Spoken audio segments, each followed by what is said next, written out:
Welcome to the series of nationalism in India. Today's topic is the Salt March.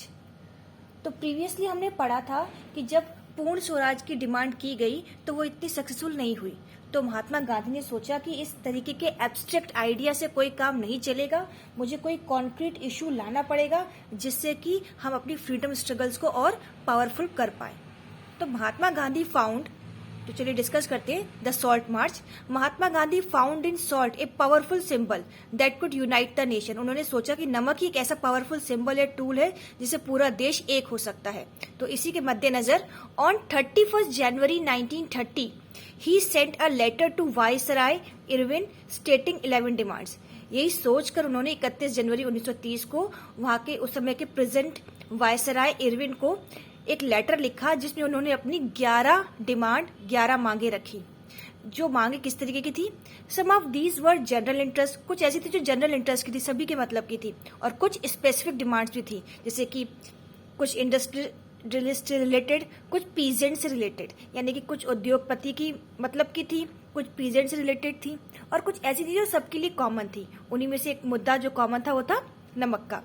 ये idea was to make the demands wide ranging. इतनी wide ranging demand क्यों रखी गई? ताकि सभी तबके के लोगों को इसमें इकट्ठा किया जा सके। The idea was to make the demands wide ranging so that all classes within Indian society could relate with them. वो उससे रिलेट कर पाएंगे सभी लोग, and everyone could be brought together in a united campaign. और इस तरीके से सब इकट्ठे होकर इस कैंपेन का भाग बन पाएंगे। इन सारी डिमांड से जो मोस्ट हिलाने वाली डिमांड थी, जिसने सबको हिला के रख दिया, वो थी abolish salt tax. The most steering of all was the demand of abolishing salt tax. तो गांधी जी ने नमक को ही क्यों चुना मेन डिमांड के लिए? मतलब मेन मोटिव क्यों चुना? मेन वेपन, एक नमक को उन्होंने एक हथियार के रूप में यूज करा, तो उन्होंने नमक को ही क्यों चूज किया? ये क्वेश्चन बन सकता है एग्जाम के लिए। Let's discuss. Why Gandhi ji choose salt as a weapon of resistance against British?